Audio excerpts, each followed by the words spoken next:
भवन 4, भवन 5, भवन 6। यहाँ पे देखेंगे एक ही भवन है और एक ही जनगणना मकान है।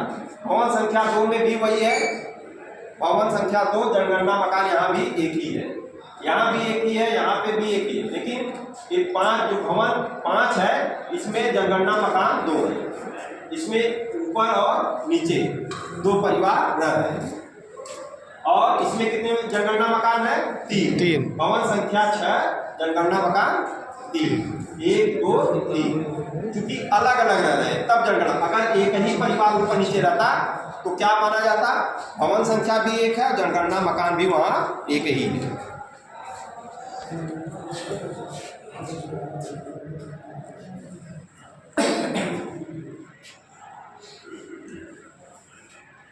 ये देखिए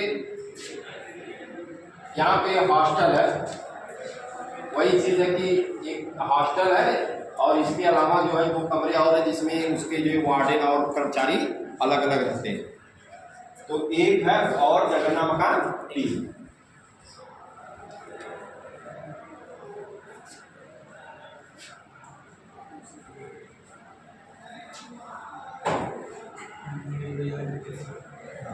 अब ये देखिए एक परिसर है, इसी में एक भवन है, मेन रेजिडेंस हाउस, बगल में इसका किचन है, यहाँ पे टॉयलेट है और यहाँ पे बैठका।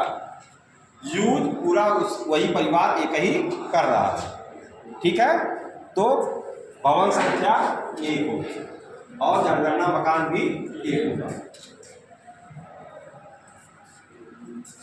एक इन्होंने देखिए उदाहरण ऐसे दिया है, एक इनका मेन आवास है, एक बगल में किचन, लैट्रिन, बाथरूम और वो जो है बैठका है, सब देखिए उसके परिसर में है, इसलिए भवन संख्या भी 1 और जनगणना मकान भी 1। अब देखिए यहाँ पे थोड़ा सा डिफरेंस है।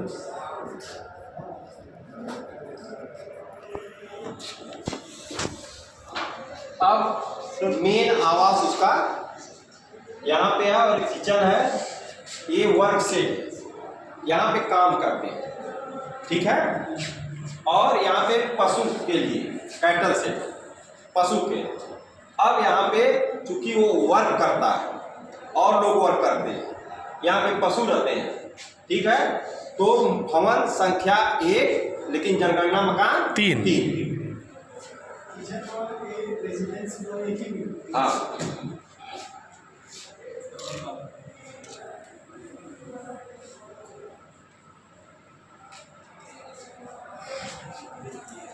भवन 1 है, जनगणना भवन देखिए ये लिखा है तो मतलब कि भवन 1 है, जनगणना मकान 3 है। एक केस स्टडी है,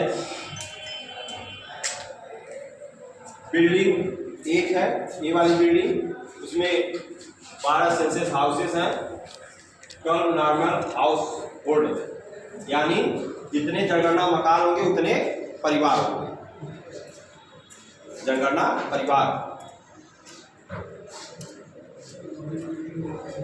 ये सबका सामना आप सबको करने नहीं पड़ेगा, हम लोगों को जो सामना करना पड़ेगा वो एकदम सिंपल है, उसमें कोई दिमाग लगाना नहीं है।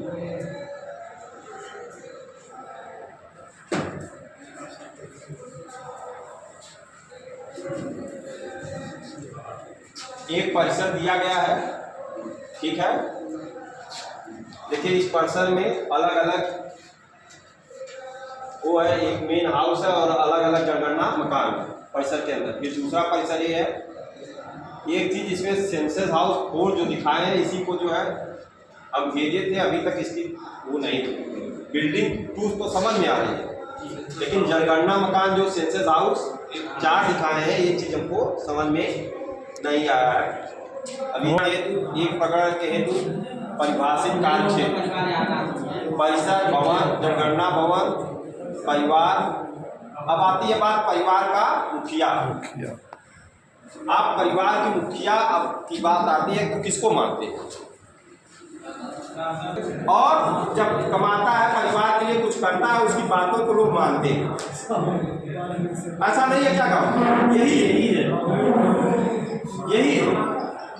तो हमारे मित्र लोग हैं, कोई इनको संतुष्ट कर दीजिए भाई। एक प्रश्न इनका छिड़ा है